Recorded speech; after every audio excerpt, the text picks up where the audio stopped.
नमस्कार साथियों, कैसे हो भाई सारे। उम्मीद करता हूँ बिल्कुल बढ़िया होंगे और आपकी पढ़ाई भी अच्छी चल रही होगी। तो अपन आज से आपकी पढ़ाई को मतलब थोड़ा चेक करने के लिए या अपने टॉपिक को पता करने के लिए अपन आज से टेस्ट सीरीज को शुरुआत करते हैं। टेस्ट सीरीज शुरुआत करने से पहले मैं आपको आज कृष्ण जन्माष्टमी है उसकी बहुत सारी शुभकामनाएं, और इन्हीं शुभकामनाओं के साथ अपन अपनी टेस्ट सीरीज को और अपनी पढ़ाई को स्टार्ट करते हैं और कंटिन्यू अपनी जो पूरी टेस्ट सीरीज है इसको ख़त्म करते हैं और अपनी जो अपना टॉपिक है उसको भी अपन पूरा क्लियर करते हैं। तो अगेन आपको कृष्ण जन्माष्टमी की बहुत बहुत शुभकामनाएं। ठीक है दोस्तों, अपन टॉपिक स्टार्ट करते हैं। अपना पहला टॉपिक गति का है, और गति का पहला क्वेश्चन है, वह भौतिक राशि जो कभी ऋणात्मक नहीं होती। ये ध्यान रखना दोस्तों, ये उसके बात कर रहा है कि जो भौतिक राशि है, पहले तो भौतिक राशियाँ होती है कौन कौन सी है। भौतिक राशियाँ दो होती हैं, सदिश राशि और अदिश राशि। सदिश राशियाँ वो होती है जिसमें परिणाम के साथ साथ अपने डायरेक्शन की जरूरत पड़ती है, मतलब दिशा की जरूरत पड़ती है। और अदिश राशियाँ होती हैं जिनमें दिशा से कोई लेना देना नहीं होता। ठीक है दोस्तों, और जो ऋणात्मक वही राशि होती है जिसमें डायरेक्शन की जरूरत पड़ती है। अगर अधिकांश राशियाँ जो सदिश राशियाँ होती हैं तो वो ऋणात्मक भी हो सकती हैं, धनात्मक भी हो सकती हैं, जीरो भी हो सकती हैं। और जिनमें डायरेक्शन का फर्क नहीं पड़ता है तो वो अदिश राशियाँ होती हैं। जैसे, और एक चीज़ और बता देता हूँ आपको, सदिश राशियों में ये ध्यान रखना कि जैसे भी मान लीजिएगा अपने पास कोई भी फॉर्मूला है, उसके अंदर एक भी मतलब कोई चीज़ है, जैसे वेग हुआ, त्वरण हुआ, कोई भी हुआ, अगर वो एक सदिश हो रहा है ना, तो अधिकांशतः संभावना रहती है कि वो पूरा ही सदिश में जाएगा। जैसे अपन देखते हैं, सबसे पहले अपन वेग को देखते हैं। वेग है ना, वेग क्या होता है, विस्थापन में परिवर्तन बटे समय, v बराबर। ठीक है, अब विस्थापन में क्या होता है कि जैसे स्टार्ट पॉइंट और लास्ट का पॉइंट, तो इसमें डायरेक्शन मायने रखती है। ठीक है, तो ये नेगेटिव भी हो सकता है, पॉजिटिव भी हो सकता है। तो इसी में ये क्या हुआ, वेग भी इसका मतलब क्या है, सदिश राशि है। सदिश राशि का मतलब अपने को दिशा की जरूरत पड़ेगी, तो इसका मतलब भी ऋणात्मक भी हो सकता है। ठीक है, तो ये हो नहीं सकता। त्वरण क्या होता है, त्वरण वो होता है जैसे ए बराबर dv/dt, मतलब वेग में परिवर्तन। और वेग खुद ऑलरेडी सदिश राशि है, तो ये भी सदिश राशि हो, इसका मतलब ये भी नेगेटिव हो जाएगा, तो ये भी मतलब ऋणात्मक हो सकता है, तो ये भी नहीं हो सकता। बल क्या होता है, F बराबर, आपने पढ़ा होगा, F बराबर ma।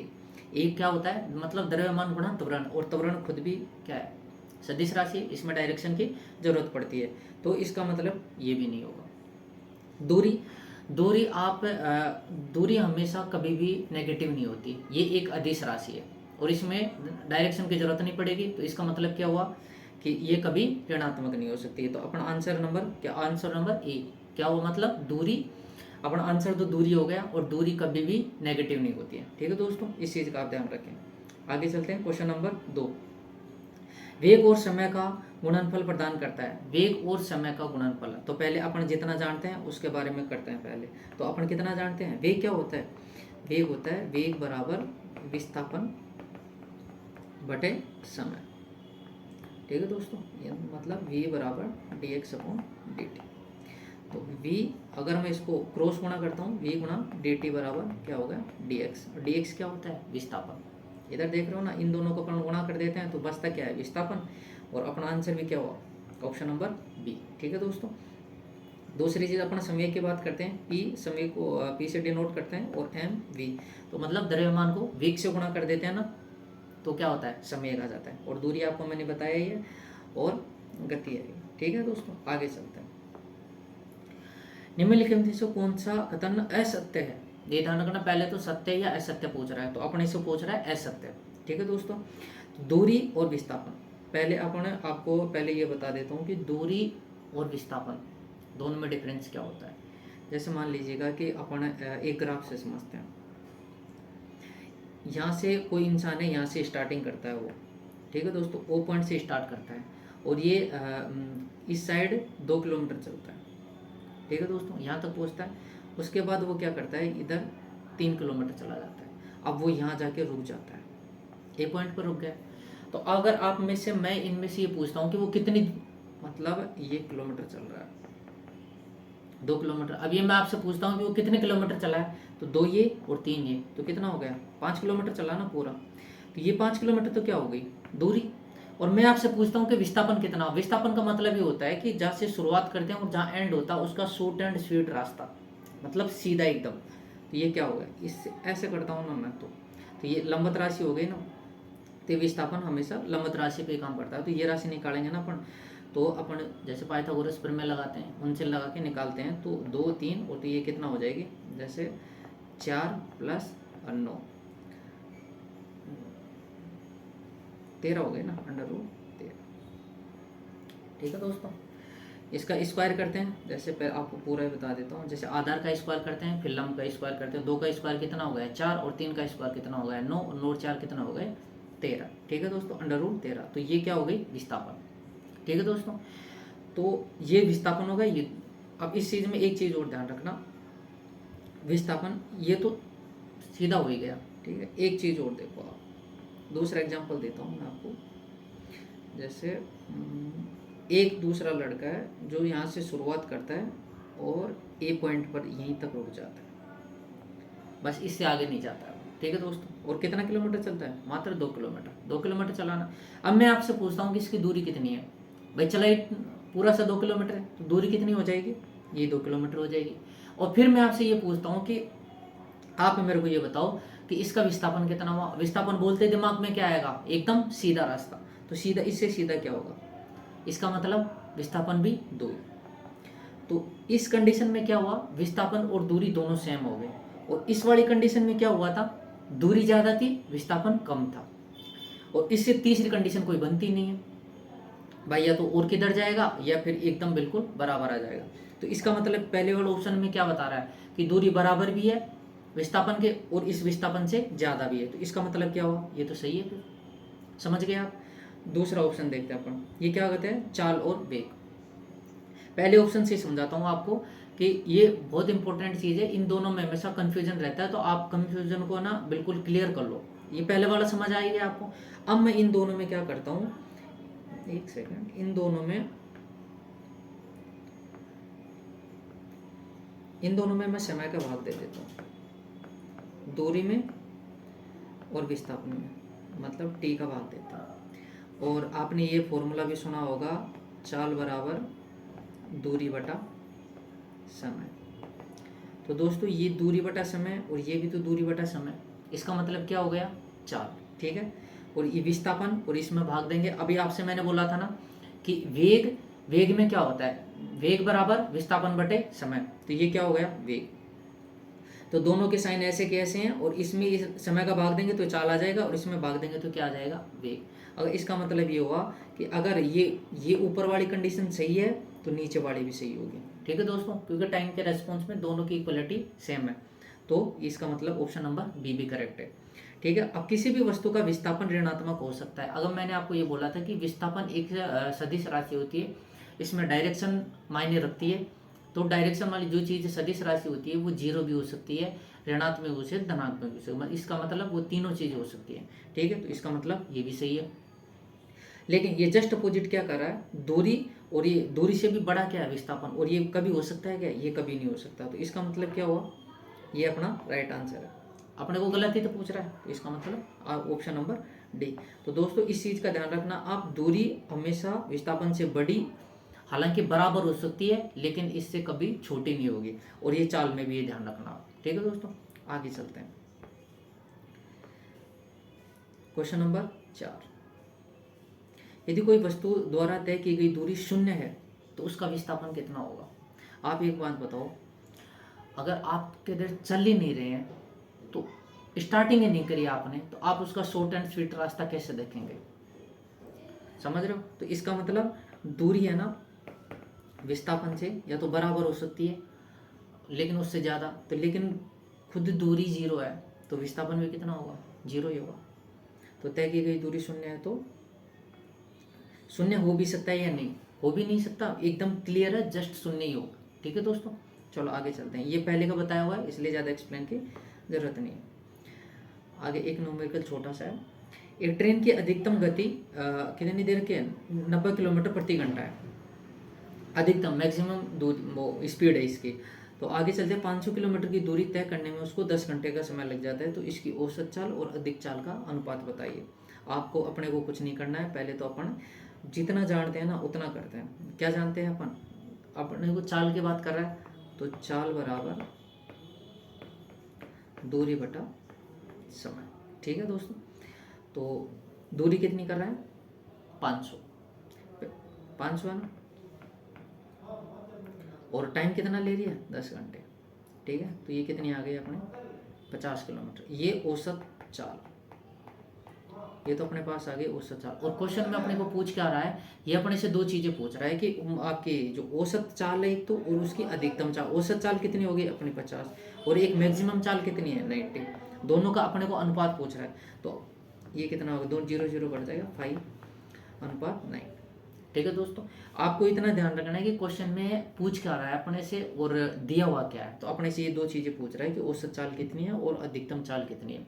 तो औसत चाल अपन पहले निकाल ली और मैक्सिमम अपने को ऑलरेडी दे रखा है। ठीक है, तो 5:9 हो गया, तो इसका मतलब ऑप्शन नंबर बी। ठीक है दोस्तों, आगे चलते हैं। चाल समय ग्राफ के अंतर्गत क्षेत्र को किस इकाई द्वारा दर्शाया जाता है? आप एक चीज़ ध्यान रखना, हमेशा जैसे विस्थापन हुआ, दूरी हुआ, इनमें ग्राफ का एक क्वेश्चन आता है। तो इसमें पहली बात तो जैसे ये ग्राफ आता है ना आपको ग्राफ बना के बताता हूँ। पहले जैसे भी मान लीजिएगा कि ऐसा कोई ग्राफ जा रहा है, तो इसमें क्या कर रखा है? जैसे ये चाल की बात कर रहा है और ये समय। एक तो ये ध्यान रखना है, जो पहले इधर दिया हुआ होता है ना उसको अपन लंब पे सेट करते हैं, और जो सेकंड में आता है उसको आधार पे सेट करते हैं। दूसरी चीज़, इसका फॉर्मूला क्या होता है? चाल बराबर दूरी बटा समय। तो आप इसमें समय, और इससे अगर इसका क्षेत्रफल देखते हैं ना, इसका ये कवर करते हैं, तो ये कौन सा आएगा अपने? ये दूरी आएगा इससे हमेशा। और अगर मान लीजिएगा यहाँ पे वेग बराबर विस्थापन बटे समय होता, तो यहाँ पे विस्थापन होता और यहाँ पे समय होता, तो यहाँ पे वेग होता, सॉरी यहाँ पे वेग होता और यहाँ पे समय होता, तो वो किसको शो करता? वो विस्थापन को शो करता है। ठीक है दोस्तों, और अगर अपने को दिया रखा है इसमें चाल और समय। चाल और समय से किसका क्षेत्रफल आता है? चाल और समय से हमेशा विस्थापन उसका क्षेत्रफल आता है दूरी का। और दूरी आप भी जानते हो कि दूरी क्या होती है? एक धनात्मक राशि है, अभी सिखाया है ना। धनात्मक राशि के साथ साथ दूरी क्या होती है? हमेशा इस दूरी को इसमें नापते हैं, मीटर में नापते हैं। ठीक है, और अगर ऐसे नहीं भी समझ आए तो फॉर्मूले से देख लेना भाई, दूरी को मापते किस में? अपने को मीटर में। ठीक है दोस्तों, आगे चलते हैं। एक कण एक समान वेग से गति करता है, मतलब समान वेग से कण है ना गति कब कर सकता है, इसकी कंडीशन पूछी गई है। कण विरामावस्था में होना चाहिए भाई, विरामावस्था में तो वेलोसिटी कैसे होगी? तो ये तो गलत है। दूसरी चीज, घुमावदार पथ पे आपको ये भी पता होना चाहिए कि वेग है ना डायरेक्शन पे डिपेंड करता है। अगर मान लीजिए उसके परिमाण में मतलब सेम है, चेंजेज नहीं आ रहा है, और उसकी डायरेक्शन चेंज हो रही है, तो भी पूरा वेग चेंज हो जाएगा। जैसे आपने सर्कुलर मोशन देखते हो आप, तो इसमें अगर मान लीजिएगा ये बिल्कुल सेम से भाग रहा है ना, तो भी कोई दिक्कत नहीं है, लेकिन आप भी जान रहे हो इसकी डायरेक्शन तो चेंज हो रही है। अगर चेंज भी नहीं होती ना, तो एक बात बताओ, ये यहाँ से है ना सीधा जाता, लेकिन इसकी चेंज हो रही है, इसका मतलब इसका वेग में परिवर्तन हो रहा है। तो घुमावदार पथ में भी अगर डायरेक्शन चेंज होती है, तो डायरेक्शन चेंज होने का मतलब है वेग में परिवर्तन होगा। एक कण वृत्त के अनुदिश होता है, वृत्त में भी सर्कुलर मोशन की बात होती है, तो उसमें भी दिशा चेंज हो रही है, इसका मतलब ये भी एक समान वेग से गति नहीं कर सकता। एक कण सीधी रेखा में गमन कर सकता है, बिल्कुल सही बात है। अगर सीधी रेखा में गमन कर रहा है तो उसके परिमाण में भी चेंजेज नहीं आ रहा और डायरेक्शन में भी चेंज नहीं आ रहा, क्योंकि वो एक ही दिशा में चला जा रहा है। तो अपना आंसर कौन सा हो जाएगा? Option number D.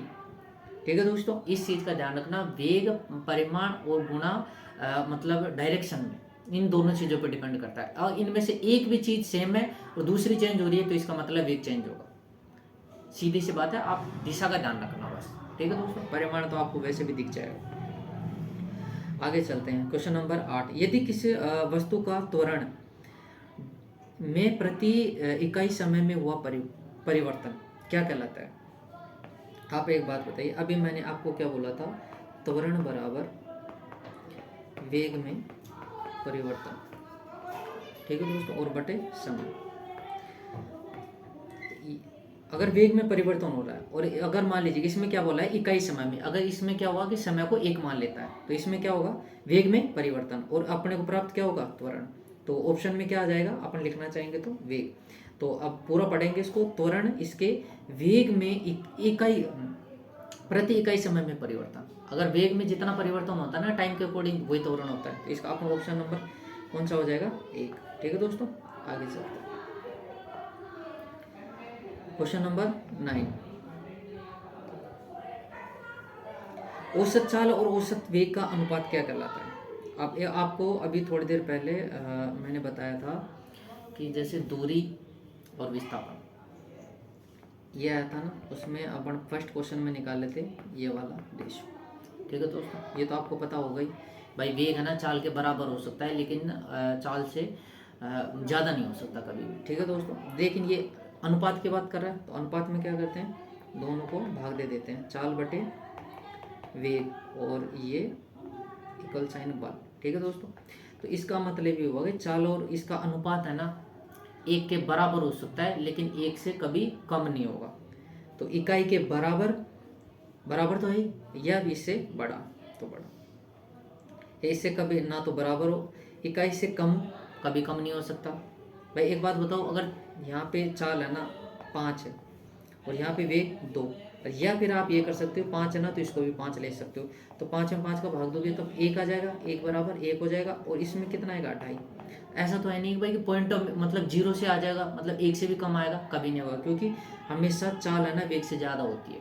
तो अगर ज़्यादा में कम का भाग दोगे तो 1 से ज़्यादा ही आएगा, तो इकाई के बराबर या इससे बड़ा। तो ये अपना option number A right answer हो जाएगा। ठीक है दोस्तों, आगे चलते हैं। गाड़ियों में आपको थोड़ा सा, गाड़ियों में एक यंत्र लगा होता है जिसके द्वारा तय की गई दूरी दिखाता है, उस यंत्र को क्या बोला जाता है? बिल्कुल एकदम छोटा सा क्वेश्चन है। जैसे अपन गाड़ी चलाते हैं ना, तो कितनी दूरी तय करता है? अपने 2 मीटर होते हैं उसमें, एक तो अपने को एक स्पीड दिखाता है और एक अपने को जो किलोमीटर दिखाता है। तो जो स्पीड दिखाता है उसका तो सीधा सा उसको स्पीडोमीटर बोलते हैं, और जो अपने को किलोमीटर दिखाता है ना कि कितने किलोमीटर गाड़ी चल गई, तो उसको बोलते हैं ओडोमीटर। ठीक है दोस्तों, इसका राइट आंसर हो जाएगा ऑप्शन नंबर बी। चलो आगे चलते हैं। एक समान वेग से चलती हुई वस्तु का त्वरण होगा, एक समान वेग से चलते। अब एक बात बताओ, त्वरण क्या होता है? ए बराबर, एक सेकंड, अब आज आपको ना वेग और त्वरण के ज़्यादा क्वेश्चन है, क्योंकि गति में ये होता है वेग बराबर, सॉरी त्वरण की बात कर रहे हैं अपन। त्वरण बराबर वेग बटा समय, वेग बटा समय। अगर मान लीजिएगा वेग में कोई एक समान से चल रही है, इसका मतलब इसके वेग में कोई परिवर्तन नहीं हो रहा। अगर वेग में परिवर्तन ही नहीं है, ऊपर 0 है और इसमें टाइम कितना भी हो, अगर आप 0 में किसी का भी भाग देते हैं तो कितना आएगा? 0। तो इसका राइट आंसर क्या हो जाएगा? 0। इस चीज़ का ध्यान रखना, त्वरण तभी पैदा होगा जब उसके वेग में परिवर्तन होगा, चाहे दिशा में हो चाहे उसके परिमाण में हो। ठीक है दोस्तों, एक मेन चीज़ त्वरण का ये है कि वेग में परिवर्तन टाइम के साथ होना चाहिए। आपके गति, अगला क्वेश्चन है क्वेश्चन नंबर 12। निम्नलिखित में से कौन से गति का एक सही समीकरण है? गति के 3 समीकरण है, कौन कौन से हैं पहले बता देता हूँ। v बराबर u प्लस ए टी पहला समीकरण है, s बराबर U T plus half A T square, और तीसरा समीकरण है v स्क्वायर बराबर यू स्क्वायर प्लस 2as।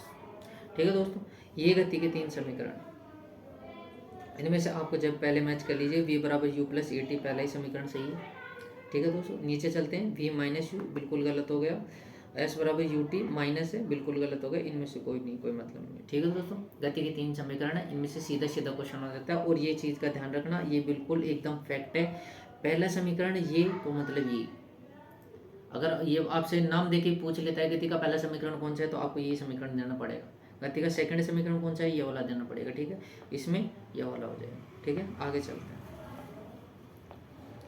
गति का समीकरण लागू कब होता है, इस चीज़ का ध्यान रखना। इसमें गति के समीकरण अपन से ऊपर से नीचे वाली चीज़ों में मोस्टली ज़्यादा यूज होता है। ठीक है, तो इसमें त्वरण का मान तो हमेशा नियत होता है, और इसमें टाइम, विस्थापन और क्या वेलोसिटी, इन तीनों चीज़ों का चेंज होता रहता है। ठीक है, तो ये हमेशा एक आपके लिए फैक्ट ही है, तो इस चीज़ का ध्यान रखना, आप नियत त्वरण के लिए लागू होते हैं। ठीक है दोस्तों, आगे चलते हैं। अभी मैंने आपसे पूछा था ना, गति के तीनों समीकरण दिखाए थे, उसी पे बेस को अगला क्वेश्चन है, गति का कौन सा समीकरण विस्थापन और समय में संबंध को बताता है? ठीक है दोस्तों, अगर आपको मैं गति का एक समीकरण लिखाया था, एस बराबर U T plus half A T square, ये कौन सा समीकरण था? गति का दूसरा समीकरण। एक चीज़ बताइए, इसमें विस्थापन एस और ये किसकी बात कर रहा है? समय, ये दूसरा। ठीक है, दूसरे समीकरण में आप गति के तीनों समीकरण आपको मैं एक बार दिखाता हूँ। ये देखिए, इधर देखिए आप, गति के तीनों समीकरण ये लिखे हुए। अब इसमें विस्थापन एस, विस्थापन एस हो गया, और एक कौन सा समीकरण है जिसमें ये टाइम की बात कर रहा है? दूसरा समीकरण। ऐसा और आपको तीनों समीकरणों में दिख कौन सा रहा है? अब ये देखिए, पहले देख में देखिए, पहले में तो विस्थापन की बात ही नहीं करता है, ये किसकी बात करता है? वेग और समय की बात करता है। दूसरा विस्थापन और समय की बात कर रहा है। तीसरा किसकी बात करता है? वेग और विस्थापन की बात करता है। तो इसका मतलब अपना राइट आंसर कौन सा हो जाएगा? अपने को वो विस्थापन और समय में ही पूछ रहा है कि भाई किस चीज़ में। ये रहा अपना क्वेश्चन, ये आएगा। तो इसमें गति का कौन सा समीकरण हो जाएगा? दूसरा समीकरण हो जाएगा। दूसरे समीकरण में विस्थापन और समय की बात कर रहा है। ठीक है दोस्तों, आगे चलते हैं। गति के तीनों समीकरण उंगलियों पे याद रखना, इनसे न्यूमेरिकल भी होंगे और ये छोटे छोटे क्वेश्चन भी हल हो जाएंगे। ठीक है दोस्तों, किसी पिंड का विस्थापन समय के समानुपाती होता है कब? अब आप ये देखिए, आप विस्थापन और समय की बात कर रहे हैं, इसका मतलब समीकरण कौन सा लगेगा? सेकंड वाला।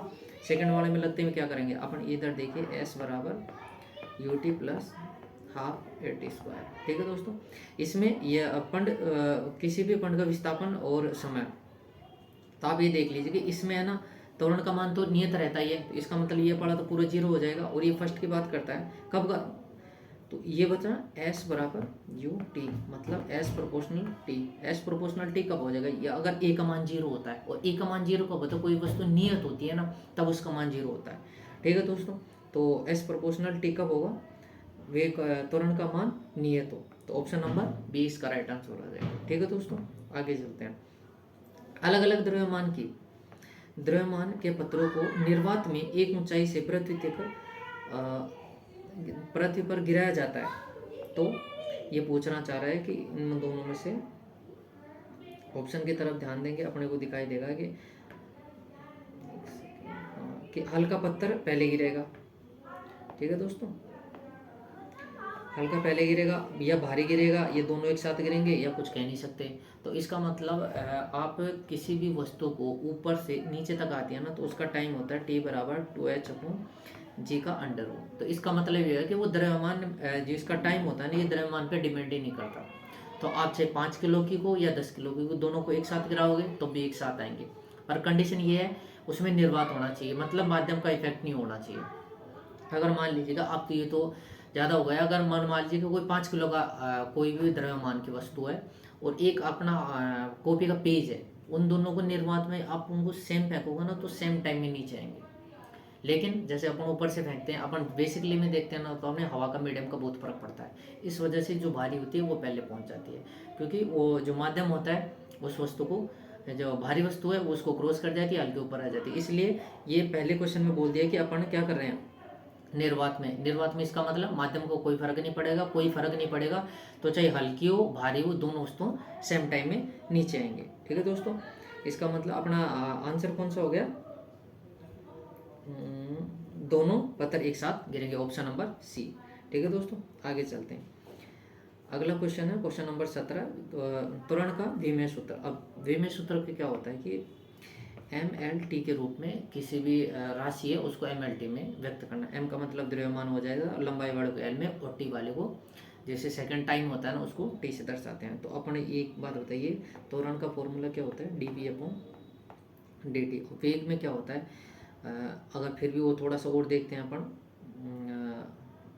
dx/dt²। यहाँ पे विस्थापन लगाएंगे तो टाइम का स्क्वायर हो जाएगा। तो दूरी को किस में मापते हैं? l से, और टाइम को इससे t से, और स्क्वायर में है तो ये हो जाएगा। ठीक है दोस्तों, और अपने पास m कुछ है नहीं, तो m या तो m जीरो कर दो, l1 t-2, क्योंकि नीचे है ऊपर जाएगा तो माइनस हो जाएगा, तो l1 t-2। तो ऑप्शन नंबर सी कौन सा हो जाएगा? Option number C right answer. ये हालांकि नीचे लगा हुआ है, ये इसके घात के रूप में आता है। ठीक है दोस्तों, आगे चलते हैं।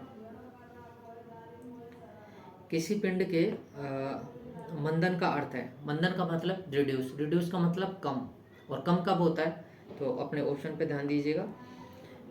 पिंड का त्वरण शून्य हो, शून्य होना जरूरी नहीं है कि भाई एकदम बिल्कुल ही शून्य हो जाए, बिल्कुल नहीं। पिंड का वेग समय के साथ बढ़ रहा हो, बिल्कुल नहीं। रिड्यूस की बात करता है, कम करने की बात करता है। पिंड का वेग समय के साथ घट रहा हो, बिल्कुल करेक्ट है ऑप्शन नंबर सी। और वेग में समय में परिवर्तन धनात्मक, परिवर्तन धनात्मक नहीं होता है, बिल्कुल समय के साथ उसके वेग में कमी आती है ना, उसी को ही क्या बोलते हैं अपन, त्वरण बोलते हैं। और त्वरण तो वो हो ही गया भाई, वेग में परिवर्तन हो रहा है, लेकिन समय के साथ अब उसका वेग क्या हो रहा है, कम हो रहा है, तो इसका मतलब माइनस, माइनस मतलब मंदन को शो करता है।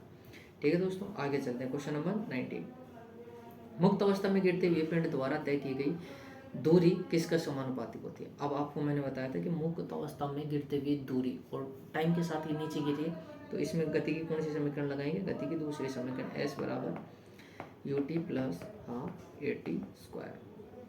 आप देखिए कि मुक्त अवस्था से मतलब ऊपर से गिरी है कोई वस्तु है, तो अगर मान लीजिए मैं किसी वस्तु को यहाँ से छोड़ता हूँ, इस पेंसिल को छोड़ते हैं अपन, ऊपर से छोड़ते हैं, तो इसका मतलब पहले तो ऊपर इसका प्रथम वेग है, मतलब वेलोसिटी है, तो प्रारंभिक वेग जीरो ही तो है, जीरो से ही तो शुरुआत करेगी नीचे धीरे धीरे। इसका मतलब इसमें यू का मान कितना है, जीरो, और जीरो को किसी भी टाइम से गुणा करेंगे तो ये जीरो हो जाएगा, इसका मतलब पूरा टोटल ही जीरो हो जाएगा। तो एस बराबर हाफ ए टी स्क्वायर, ठीक है। और ये ए कॉन्स्टेंट राशि है, तो एस प्रोपोर्शनल किसके हो जाएगा, टी स्क्वायर के। तो ये अपने को क्या पूछ रहा है, एस क्या है, दूरी, या दूरी बोल दो या विस्थापन बोल दो, होने को तो चीज़ें दोनों अलग अलग हैं, लेकिन इसमें क्या है भाई, विस्थापन जितना है वो एक दूरी को शो करता है, तो इसमें दूरी किसके समानुपाती होगी, टाइम के वर्ग के समानुपाती होगी। अगर मान लीजिए कि इसमें त्वरण का मान जीरो हो जाता तो समय के समानुपाती होता, लेकिन इसमें क्या ऊपर से गिरा रहे हैं, तो प्रारंभिक वेग जीरो होने के कारण ये क्या हो जाएगा, समय के वर्ग के समानुपाती हो जाएगा। तो अपना राइट आंसर कौन सा हो जाएगा, गिरने में लगा समय के वर्ग के, टाइम के वर्ग के समानुपाती होगा। ठीक है दोस्तों, आगे चलते हैं। बल लगाने से कौन सी घटना घटित होती है। अगर अपन किसी वस्तु पे बल लगा रहे हैं तो उसमें क्या क्या घटनाएं हो सकती हैं, ये वो बोल रहा है कि फर्स्ट ऑप्शन है, रुकी हुई वस्तु गति में आ सकती है। अगर मान लीजिए कोई रुकी हुई वस्तु है, उसके अपन धक्का मारेंगे तो गति करने लग जाएगी, इसका मतलब ये भी सही है। गतिशील वस्तु को रोक सकते हैं, अगर मान लीजिए कोई चीज़ भाग रही है, या मैं खुद भाग रहा हूँ, तो आप मुझे पकड़ोगे या मेरे ऊपर फोर्स लगाओगे तो मैं रुक सकता हूँ, ये भी करेक्ट है। और किसी वस्तु की आकृति बदली जा सकती है, बिल्कुल। अगर मान लीजिएगा किसी भी वस्तु पे, अगर मैं ये मान लीजिएगा ये वस्तु है, इस पर मैं ज़्यादा जोर लगाता हूँ या मैं बल लगाता हूँ, जोर को अपन क्या बोलेंगे, बल लगाएंगे, तो बल लगाएंगे तो टूट भी जाएगी। टूटने का मतलब क्या है, अभी तो बिल्कुल शेप एंड साइज में, टूटने के बाद क्या हो जाएगी, आधी हो जाएगी ना, तो इसके साइज बदल जाएगी। और अगर मान लीजिएगा आप जैसे नहीं बोलते, किसी से लड़ाई हो जाती है, तो आप बोलते हो ना एक थप्पड़ पड़ेगी तो फेस चेंज हो जाएगा, थप्पड़ क्या इतनी जोर से लगेगी, ऐसे बोलते हैं ना। तो जोर का मतलब क्या है, किसी पे बल लगाते हैं ना अपन, तो उसके आकृति में भी चेंज हो सकता है। इसका मतलब क्या हुआ, ऑप्शन नंबर डी, मतलब सारी चीज़ें फुलफिल हो रही हैं, तो अपना राइट आंसर कौन सा हो जाएगा, ऑप्शन नंबर डी। चलो दोस्तों, आगे चलते हैं। गति के समीकरणों के संबंध में कौन सा कथन गलत है, अपने को गलत पूछ रहा है। तो तीनों समीकरण आपको पता होनी चाहिए, वी स्क्वायर बराबर यू स्क्वायर प्लस 2as। हमेशा यह ध्यान रखना, गति के समीकरण याद करते टाइम हम इन चीज़ों को, अगर जिसमें वेलोसिटी की बात कर रहा है, जैसे फर्स्ट और थर्ड समीकरण है वेलोसिटी की बात करता है, वेलोसिटी की बात करता है, तो वेलोसिटी को अपन बराबर के साइन से पहले रखिए, हम याद रखिए हमेशा, वेलोसिटी पहले, अंतिम वेग पहले आता है, बाद में प्रारंभिक वेग आता है। तो वी स्क्वायर बराबर 2as, तो ये क्या हुआ, तो फर्स्ट इक्वेशन को आप देखते हैं, तो ये तो क्या हो गई, गलत हो गई, पहले से ही गलत है। ठीक है, एस बराबर U T plus half A T square, तो ये भी गलत हो गई। दूसरी समीकरण क्या थी, एस बराबर U T plus half A T square, और फर्स्ट कौन सी, बी बराबर यू प्लस ए टी। ठीक है, ये भी गलत हो गई। इसमें से ये हाफ ए टी स्क्वायर नहीं है, तो ये भी गलत हो गई। V square minus u square बराबर 2as, इस चीज़ को आप इसको इधर घुमाओगे तो वी कौन सा रहेगा, v square minus u square बराबर 2as। मैच कर रहा है, आगे पीछे प्लस माइनस कैसे भी हो सकता है, ये नहीं है कि आपको सीधा सीधा ही देगा। ठीक है दोस्तों, एक और चीज़ देखिए आप, थर्ड है v बराबर यू प्लस ए टी, इसका मतलब ये भी सही है और ये भी सही है। ये तो ऑप्शन थोड़ा सा करेक्ट हो गया क्या, दो ऑप्शन करेक्ट है इसमें। ठीक है दोस्तों, तो दो गलत हैं, दो सही हैं, तो आप देख लेना जिसमें सही पूछ रहा है देख लेना, और थोड़ा सा मिस्टेक है तो ये थोड़ा टाइपिंग में हो गया, लेकिन टाइपिंग वाले से आज अपन ज़्यादा कुछ कह नहीं सकते क्योंकि आज जन्माष्टमी है और उसका बर्थडे भी है आज का। ठीक है दोस्तों, तो उसको अपन एक तरह से गिफ्ट समझ देते हैं उसको, तो उसको माफ़ कर दीजिएगा। ठीक है दोस्तों, आगे चलते हैं। उसको भी शुभकामनाएं प्रेस कर देना दोस्तों, आपके लिए बहुत काम करता है। ठीक है, आगे चलते हैं। गति का क्वेश्चन नंबर 22, गति का पहला समीकरण किसके बीच में संबंध दर्शाता है? अब गति का पहला समीकरण, अब पहला समीकरण बोलते ही अपने दिमाग में आ जाए थे v बराबर u प्लस ए टी, बस पहला समीकरण बोलते ही किस्सा खत्म। ठीक है, अब ये किस किस के बीच में, एक तो वेग के बीच में और एक टाइम के बीच में। आप एक बात बताइए, ऑप्शन नंबर बोल रहा है पहले स्थिति, स्थिति मतलब विस्थापन, तो विस्थापन की यहाँ बात ही नहीं हो रही। ठीक है, वेग और समय के बीच में बिल्कुल करेक्ट है, ये भी सही है। और वेग और त्वरण के बीच में नो, स्थिति और समय के बीच में स्थिति तो है ही नहीं, तो अपना राइट आंसर कौन सा हो गया? Option number B. ठीक है दोस्तों, आगे चलते हैं।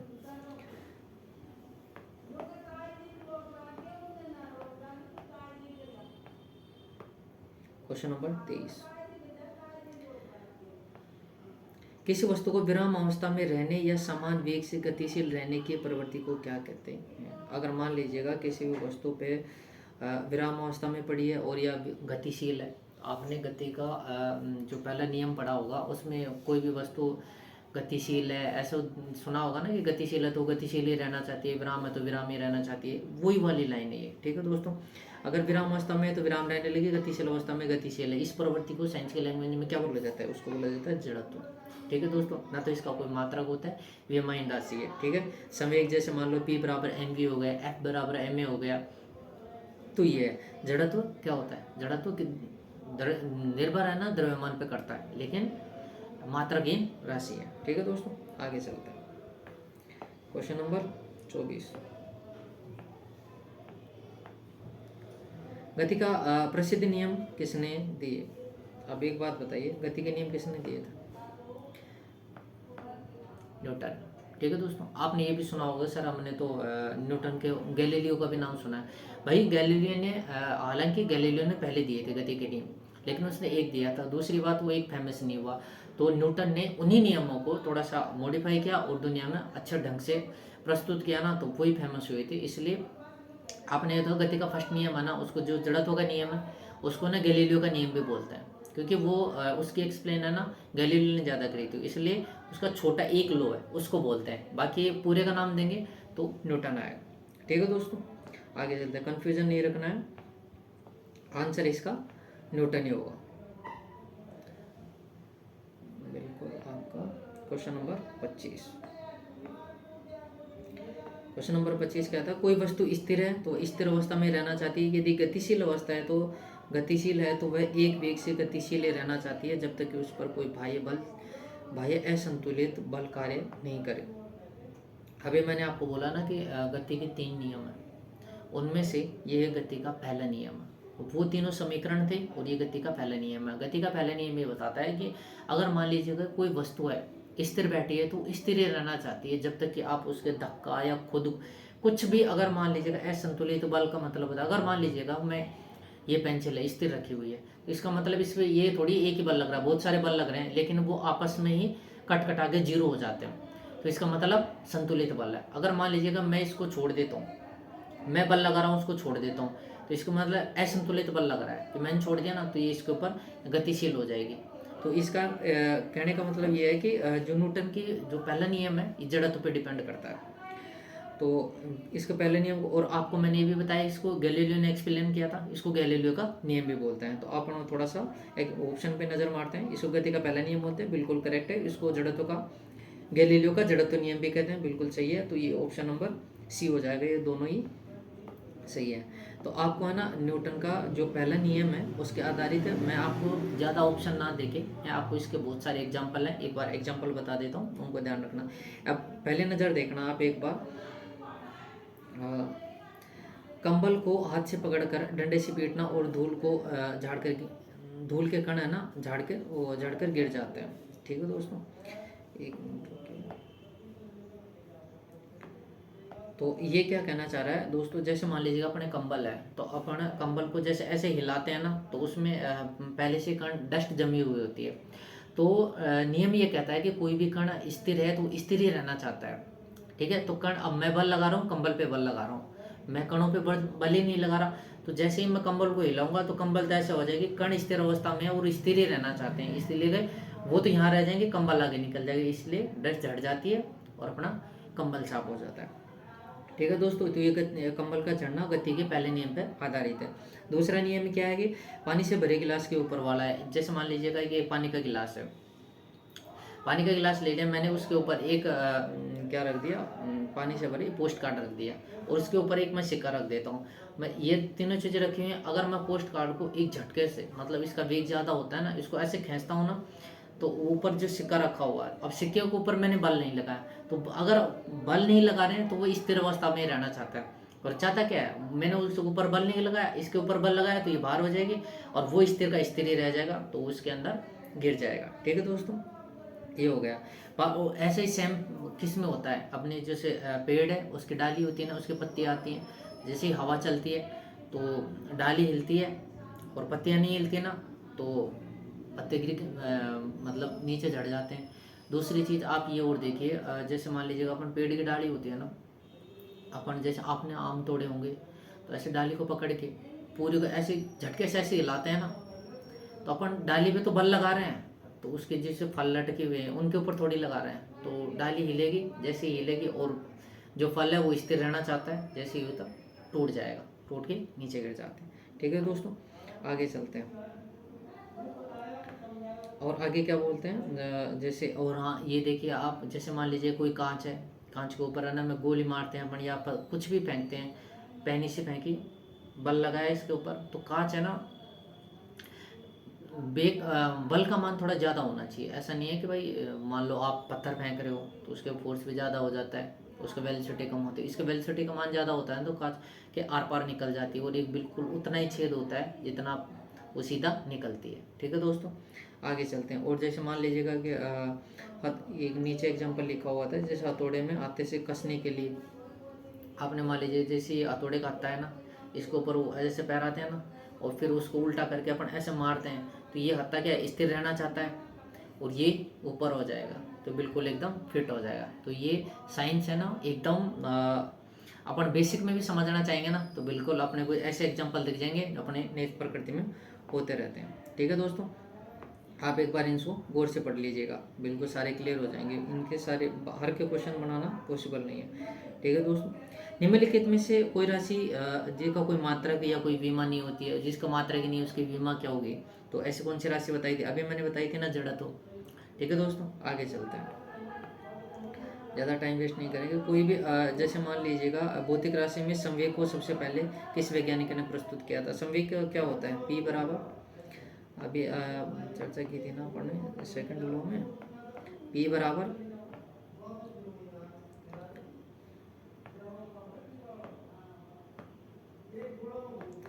बराबर mv।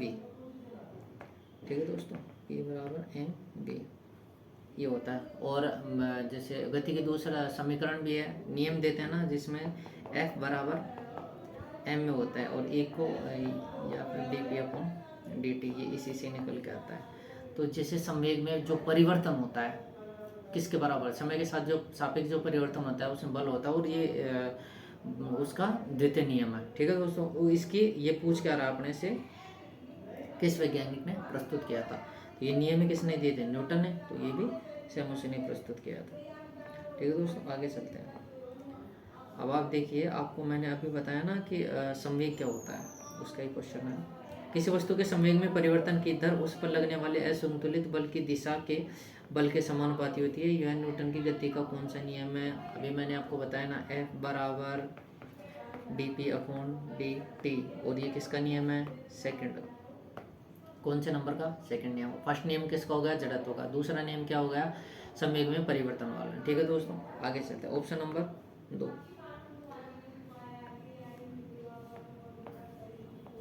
अब इसके भी इनके एग्जाम्पल क्वेश्चन कैसे आते हैं, इनके सिर्फ दो तरीके से एग्जाम्पल, एक तो न्यूमेरिकल पूछ लेता है, या फिर इनके नियम पे बेसिस होते हैं कि भाई कौन सा नियम है, तो इस नियम में क्या क्या होता है, इसके एग्जाम्पल दे देगा और फिर पूछ लेगा कि ये किस नियम को फॉलो करता है। तो इसलिए आपको मैंने इनके जितने भी एग्जाम्पल बनते हैं ना उनको क्वेश्चन ना बना के बिल्कुल एक साथ दे दिए। ठीक है दोस्तों, ऐसे एग्जाम्पल बहुत सारे हैं, इसलिए ये सारे एक साथ कवर हो जाएंगे। ठीक है दोस्तों, तो आप एक बार इन पे, जैसे मान लीजिए कि एक तो समान क्रिकेटर की बात करता है, जैसे मान लीजिए ये बोलता है कि जैसे वेग को है ना टाइम के साथ, जैसे एक्सेलरेशन की बात होती है, त्वरण की बात करता है, ये आपको मैं बता देता हूँ, ए बराबर d v upon d t, त्वरण को हो गया ना। तो वैसे बल पे देखिए आप, इसको छोड़िए, इसका फॉर्मूला होता है कि F बराबर D P upon d T. अगर आप मान लीजिएगा कि टाइम ज़्यादा लग रहा है तो बल कम लगेगा, बल कम लगाओगे टाइम ज़्यादा लगेगा, और ये मतलब बल टाइम के व्युत्क्रमानुपाती होता है। ठीक है, अगर मान लीजिएगा टाइम ज़्यादा ले रहे हो आप तो बल कम लगेगा। ऐसे ही खिलाड़ी जब ऐसे कैच करता है ना, जैसे मान लीजिए कैच लेने से वस्तु यहाँ पर टच हो रही है तो उसको पीछे करता है, इसका मतलब वो टाइम इंक्रीज कर रहा है, और टाइम इंक्रीज करने का मतलब बल कम, मतलब अपने हाथों की कम लगेगी। आप कैच करते ऐसे करते हो ना तो पीछे लगता है, मतलब टाइम बढ़ जाता है तो बल कम लगता है, बल कम लगे तो अपने लगेगी कम। इसका मतलब क्या हुआ, ये गति के दूसरे नियम को फॉलो करता है। खिलाड़ी द्वारा हो गया, एक गद्दे पे अपन बैठते हैं ना तो बैठते टाइम वो क्या होता है, गद्दा जैसे नीचे बैठते हैं ना तो उसमें टाइम लगता है, तो उसमें बल कम लगता है। ठीक है, और जैसे कराटे वाले खिलाड़ी हो गए, लंबी कूद वाले हो गए, जैसे मिट्टी होते हैं, जैसे हाई जंप करते हैं ना तो अपन कूदते हैं तो मिट्टी रिस जाती है, तो वो भी टाइम की बात करते हैं। ठीक है दोस्तों, एक बार इनको एग्जाम्पल को पूरे पढ़ लेना, इसी को ही फॉलो करते हैं। आगे चलते हैं, क्वेश्चन नंबर 31, एक घड़ी की मिनट की सुई के टिप की गति को देखते हुए बताएं कि घंटे में, ये सवाल कर रहा है अपने से। जैसे मान लीजिए कि ये घड़ी है, यहाँ से यहाँ की शुरुआत करते हैं, विस्थापन 0 है, यहाँ से पूरे 1 घंटे की बात कर रहा है, और मिनट वाली सुई, तो यहाँ से ये चलेगी, इधर से आके यहीं हो जाएगी। शॉर्ट एंड स्वीट क्या होगा, यहीं से स्टार्ट हुई यहीं खत्म होगी, इसका मतलब विस्थापन 0 है, तो इसका मतलब ये बात सही है।